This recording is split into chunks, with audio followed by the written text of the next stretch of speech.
Hi, everybody. My name is Stephanie Rank, your host for Next Step Career Corner. And today I'm really excited to have with me my friend, Stephanie Pearl, who is the executive director of a New Beginning adoption agency here based in Boise, Idaho. So, Stephanie, thank you so much for being here today. I'm really excited to talk to you. Thank you for having me. I'm excited as well. So, I really want to talk about, because you're an executive director, I want to talk about team leadership because you have this interesting aspect where not only are you the leader of the agency, but you deal with a board of directors as well as your team.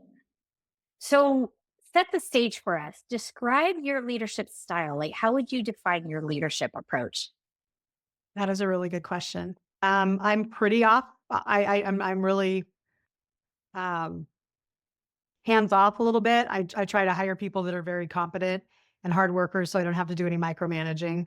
That's really important because we're all super busy.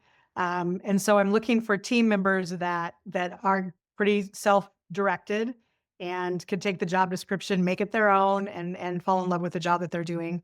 I'm very into collaboration. I love people's ideas. I love trying new things.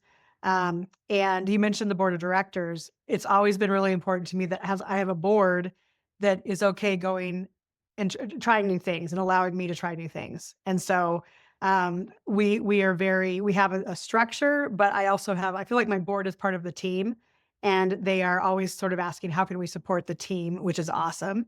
And so yeah, I feel like I try to motivate. I believe in education and getting people the education they need to do their jobs.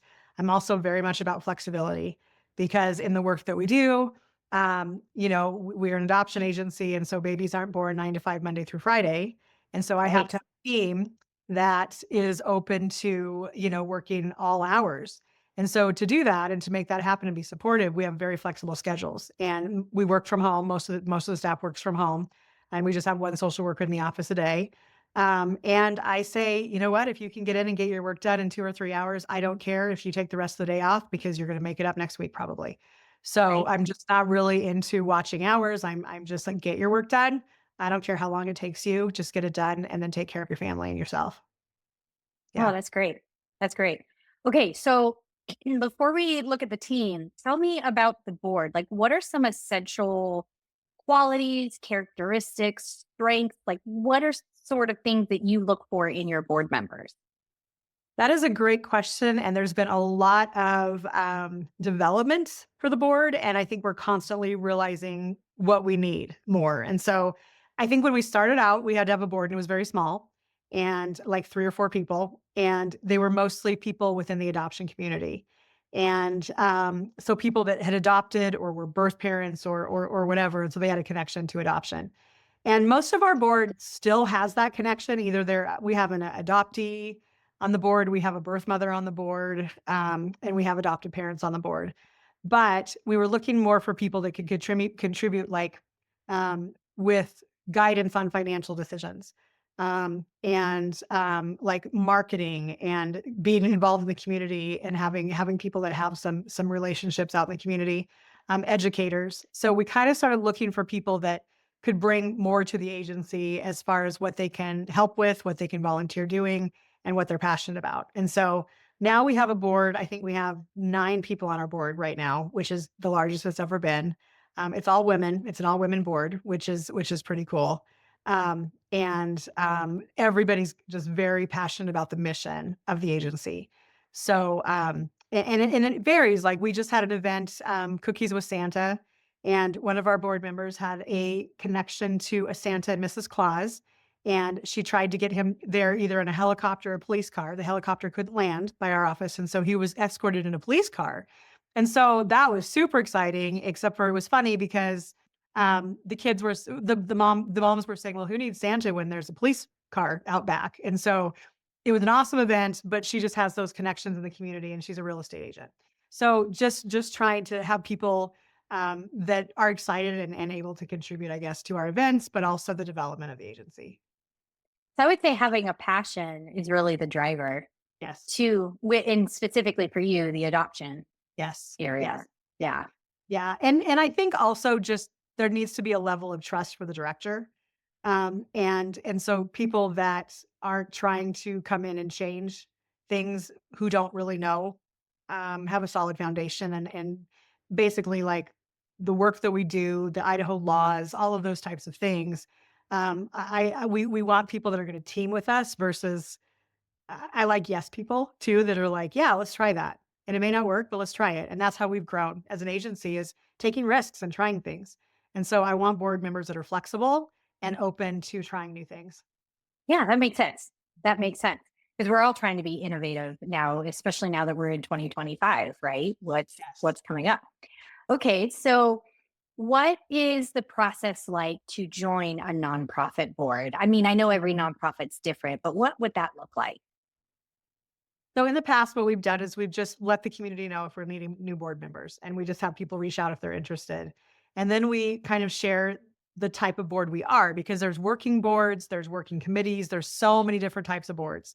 And I would say we're sort of a kind of a working board? I don't know. We're getting there to be more of a working board. Initially, we were hoping to get up to 15 to 20 members. We decided that's too many for the size of our agency, and Mhm. so we wanted to keep it a little bit smaller and just kind of have subcommittees within those nine to 10 people. And so we just kind of I usually will meet with prospective board members and just say give them sort of a history of the agency, the mission of the agency, ways that they could be involved, and then they tell me sort of what they're hoping to get out of it and what they bring to the table. So we're pretty casual, we're pretty informal, and I know that some places it's a lot more formal process, but we are pretty laid back from the very beginning. Okay. And I've seen that difference with nonprofit versus maybe a corporate board. Because I work with executives or leaders that are wanting to branch out, right? Do more than just their executive role or their leader role in their organization or their job.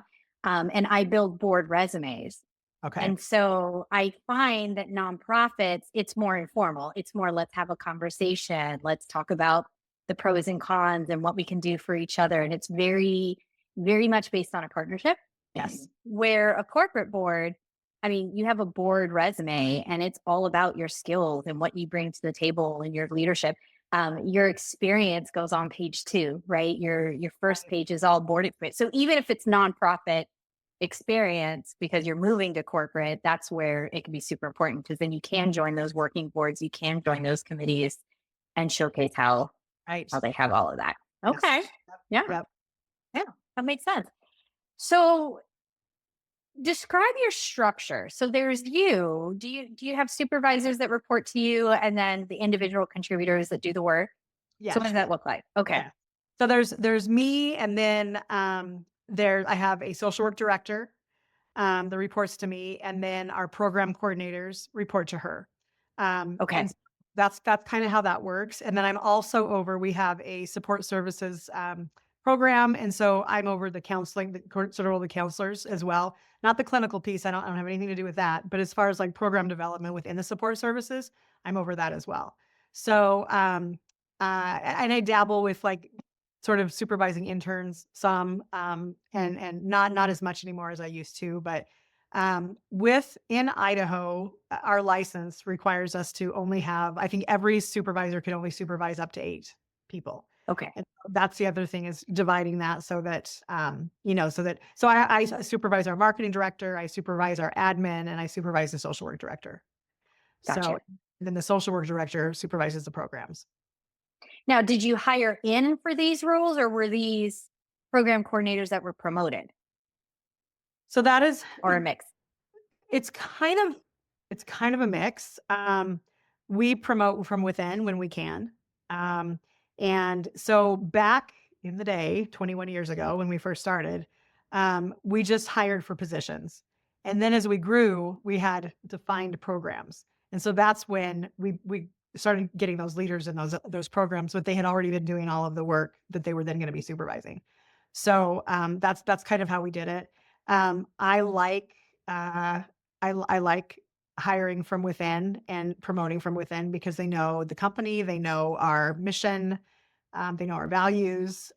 We've had some difficulties sometimes hiring people that haven't maybe done internships with us and they just get hired right out of college. That has been a little bit troublesome sometimes. And so I think that because we have such a culture with our agency, we have to make sure that we hire people that embrace that culture and sort of respect it and want it to grow. Right. Right. That is important. Culture is very, very important because it for me, I've always thought about company culture, how motivated are you to work and how collaborative is the team and how intermingled is everything because you want autonomy. You want to be able to do your own thing, but you need partners within your job to get the Yes. job done. Yes. Right. Well, and I think sometimes when people are just hired from, you know, right out of college sometimes, they don't always understand the culture. They don't understand how programs have developed. They kind of are coming in with this academic idea of how things should be, without having any experience to know how they are. And so that has been a little bit challenging. But we also, I have worn so many hats through the years. So I started the agency. I would say that in my first couple of years, part of my job duties included cleaning toilets, running to Albertsons at the time to get one pack of paper, because that's all we needed for like 6 months because it was so it was still so slow at the beginning. So multiple hats, and so my social work director, she also is our primary person that works with birth mothers. So there's just you're never I think in a nonprofit especially, you're never just the position you were hired for. No. And things always change. They ebb and they flow. You have to be pulled over to cover something when things get like if we have a lot of home studies that we're doing for families, new applicants, I got to pull somebody from one of my programs to cover what's needed to be covered. So you got to have flexibility. That's in my nonprofit. I don't know about every nonprofit, but if you don't have flexibility and you can't kind of bend and ego gets in the way of, well, I don't feel like I should have to do that, you're not a good fit for our agency. So Right. we Right. need We're in the people middle of that would that. be willing to clean the kitchen. That's just sometimes what you have to do. Right. So it's being flexible. Yeah. Yeah, my first job out of college was working for a grant over at Boise State University, where it was Veterans Upward Bound. We were helping veterans transition from active duty to post secondary education, whether it was a training program or a 4-year degree, it didn't matter. And there were 3 of us, and we had to do everything. So, I was an assistant. So I did the assistant type job duties, but I also taught some beginning classes for the vets. I also helped with academic advising. I also helped with course scheduling. Like I was involved in all of these things, which is Yeah. what got me into career coaching in the long run. But Yeah. yeah, it's when you get into a nonprofit space or a grant funded space, or, when there's no money to just throw around, Right. you definitely Exactly. wear many, many hats. Yes. You do. And one of the things too that has been difficult because we're a team of social workers. And so in social work, we're not trained in school to have to deal with money or business. That's just not what we're taught how to do. And so we have staff sometimes that will come on and they're just not comfortable asking our clients to pay for the service that they are receiving. And that's just not a comfortable place. And so I think if there's anything, and I've actually talked to a couple of local universities about that, preparing students for the business side of nonprofit because it does exist. I mean, you have to, whether it's writing grants, whether it's fundraising, you cannot go into a nonprofit believing that you're just going to do the social work position you were hired for, because that's just not reality. Um, No. Within our business, in our agency anyway. And I don't think that's the reality with any nonprofit really. You got to be flexible. Yeah. So when you get these newbies, whether they're right out of college or they have a couple of years experience, and it is a nonprofit, so I'm assuming you have a tight budget and you have tight turnarounds because you're dealing with you're providing services for the community. How do you go about training them? How do you go about developing their business skills or their leadership skills so they can grow within your agency? Yeah, that's a great question. So the state requires a certain amount of orientation hours for new staff, and so they have to do orientation to kind of go over all of the adoption laws in Idaho. They have to learn all the rules. They have to just all of that kind of stuff. But on top of that, they have to do at least 25 hours of shadowing, and so they'll go with other team members and watch them to learn how to do things. And so that really helps them see kind of the ins and outs of the agency, how things are working together. And then they always have somebody within the team that is just kind of a mentor for them, really. We Mhm. try to just connect people to each other so that they can just learn and have somebody ask questions. And then lots of supervision. We have staff meetings Wednesdays for usually 2 hours. The social work director meets with the social workers every Monday. So there's a lot of support and supervision. I'm always available. We have lots of like technology. We have, of course, texting. We have our chats. We have email. We have FaceTime, so that we're always, like, accessible, I guess, for support. I think the biggest struggle is that financial piece of, "What do you mean I have to ask for money? That's not something that I'm comfortable doing," and not able to make that switch, and so sometimes there's social workers or professionals that maybe need to not be in nonprofit, sector. They need to recognize, "I need to know that every month my paycheck is safe because I work for the state and they have funding." Whereas sometimes we have to kind of say, okay, we got to figure out how we're going to come up with the money that we need for next month, you know? And that's only happened a couple times in our 21 years. But that's a time that's incredibly stressful. And you have to have a team that says, okay, we're going to come together and we're going to figure out what we need to do. And if that's not something that somebody's comfortable with, or knowing what the finances are, then this isn't the right kind of work for them. And I have always been incredibly transparent with my staff about where we are financially, because I think that they deserve to know that. I had an agency that I worked for, um, before I started a new beginning, that we had no idea what the finances were. And so on one Friday, they brought the three of us that were contract social workers in to meet with the director, and we were all let go. Oh, And that wow. was not coming. I was busier even than I had ever been before, and I still don't know why they made that decision. But I just was blindsided, and so I just feel like, and so people that aren't comfortable knowing what's going on, they're not a great fit for our agency either, because, people, we're a team and we're very open. And Yeah. yeah. Yeah, I found when I understood the budget, because I was always involved in budget management. I love numbers. I love spreadsheets. So my directors were always like, "Yes, do the budget, manage the transaction." But it made a difference when I realized how much money we spend on Mm. operating a business. Yes. Yes. Because if we could operate for free, we would. But who's going to Yes. pay for the payroll? Who's going to pay for the tech system you use? Who's going to pay for the overhead? I mean, Yep. yeah, nothing And is free. Nothing is no, free. no, it isn't. And, and people don't even realize that they have a salary, but on top of that salary, there's the taxes we have to pay, the employment Yes, and all of those things. And so they think, okay, well, that my salary is whatever, and that's it. And so in their head, but no, it's more than that, and they don't recognize that, sometimes. And so yeah, in insurance, we have a huge. We I think we spend about 20,000 a year on insurance, probably more yeah, now, actually, but closer to 25. So those are all things that people don't think about, and not that they need to know all that information. However, my staff now wants to know it, which I love. Like, I want them to know where we're at, where the money goes, what we need each month, because I think it kind of like it's almost a challenge for some of them. Like, okay, we got to do this. We've got to get this work done. Whatever it looks like, they're more invested, I think, in the right. agency. Yeah, that makes a lot of sense.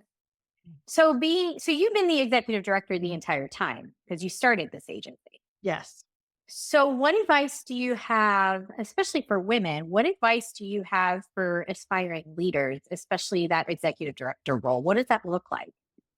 So for me, like, I mean, it's again the flexibility, being able to be flexible, knowing that you're probably going to wear lots and lots of hats, knowing that you really probably aren't ever going to have a vacation that's not interrupted somehow.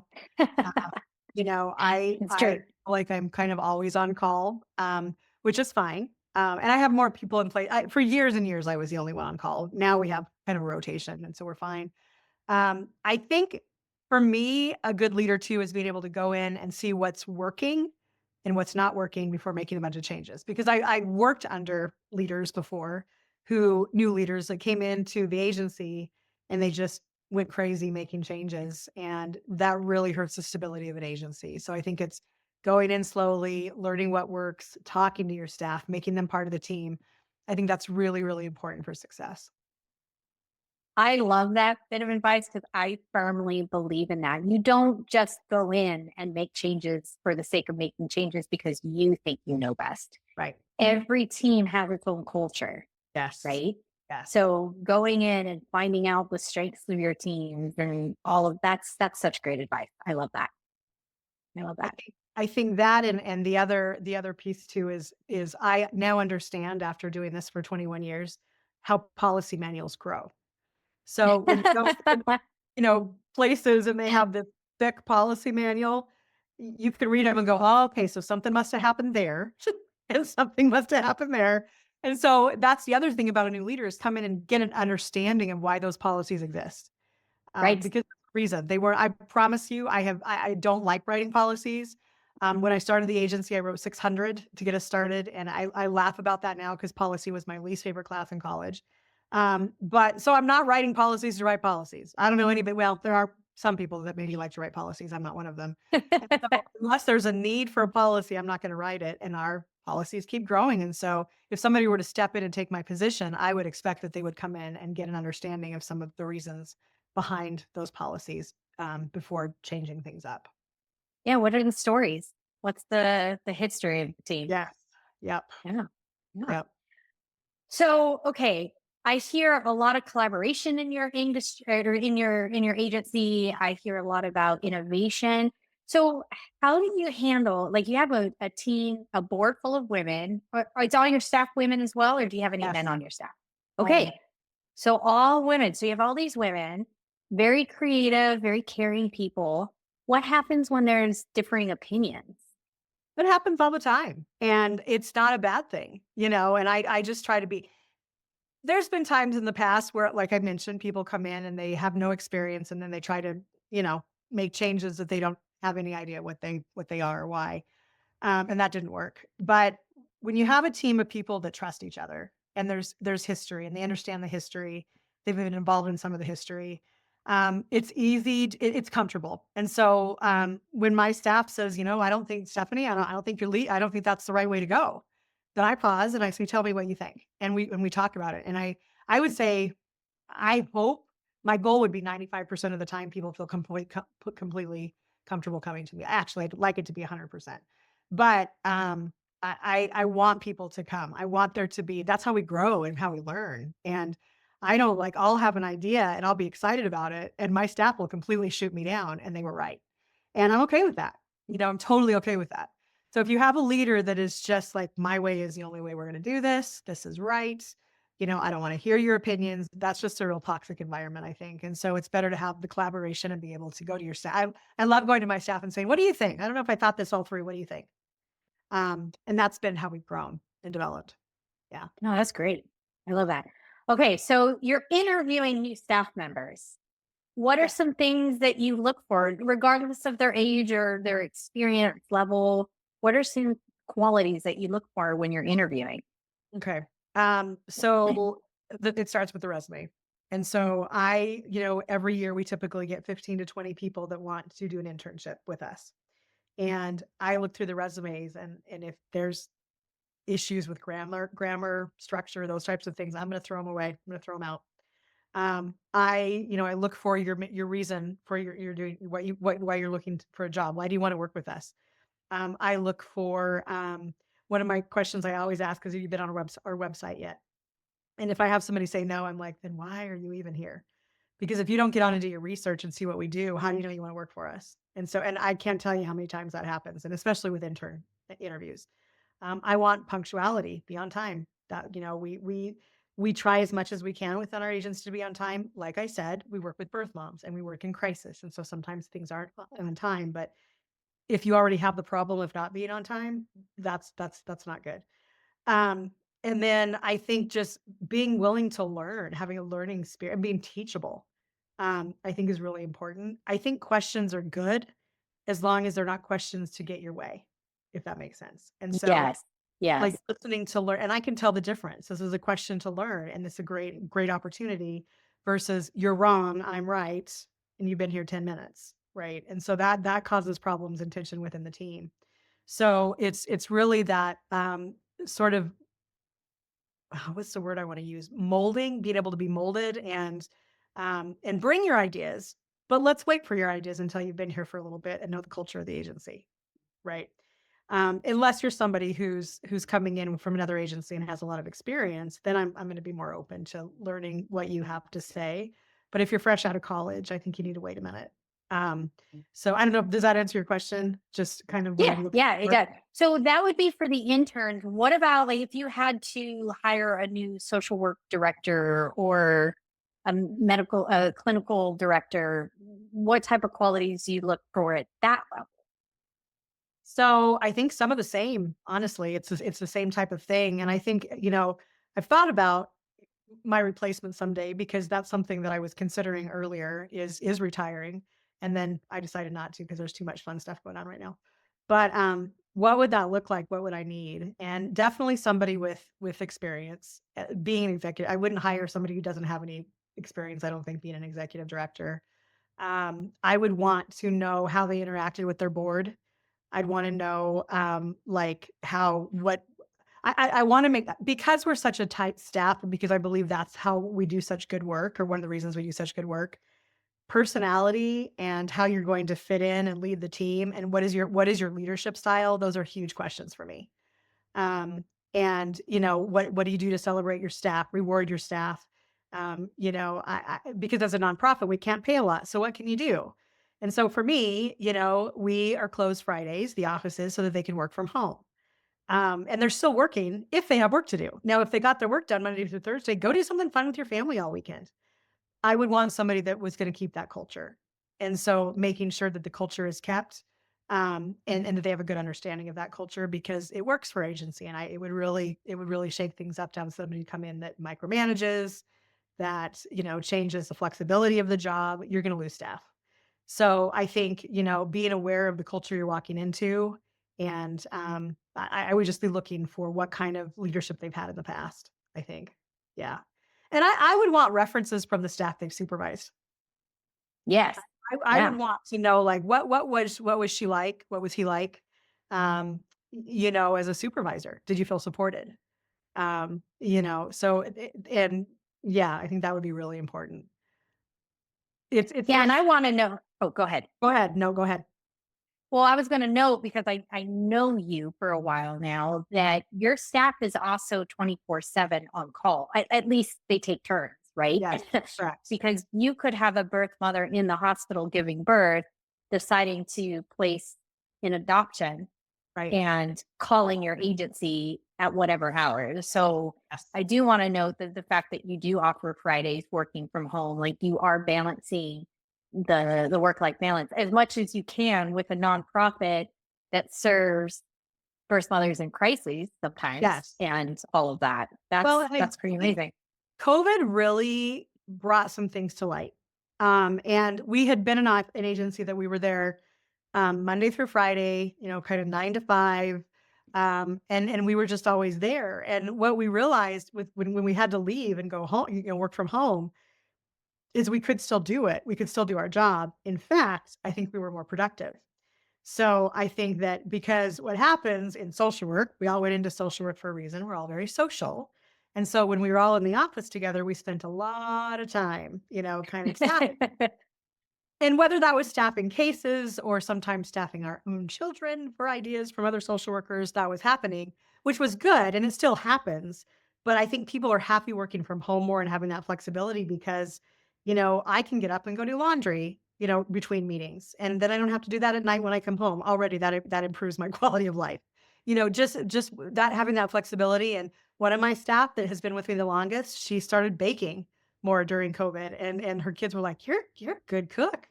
And they'd not really seen it because she was always it was so hard to be on call. She's on call 24/7 all the time. And she's missed every my birth parent worker has missed every single holiday except maybe St. Patrick's Day. I think we Oh, actually wow. so her 40th birthday party that was supposed to be a surprise, she missed it because we had a baby that we were and I was with her on that one. So with her especially, I have to say often, you need to take some comp days. No. Yes. And I, and I tell my staff that all the time. You worked clearly 45, 50 hours this week. You need to take some comp times. Try to do it next week. because I want you trying to do Monday, and it doesn't always work. But I'm just let yourself be flexible and let yourself because you're not going to be effective and you're not going to be sustainable here at this agency if you don't take care of yourself. So that's a huge part of our culture is the just the flexibility. Yeah. Can I just say, you have a very modern approach to managing your business. It is amazing. I mean, because we've had this pandemic shift where everybody worked from home and we all fell in love with it. Not everybody, but a lot of us did because we were productive at home. And then now businesses are wanting people back in the office. And it's the pendulum swinging. That's Yeah. what I've been saying all year.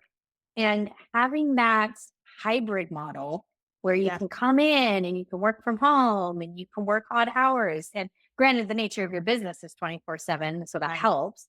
Right. But that's pretty awesome because it's you're really caring about your employees and your leaders, Mhm. not just your customers that you're serving and the money that you're making. Like they're and that's what I love about nonprofits, Yeah. right? There's Yes. heart involved Yes. for both your employees and for Yeah.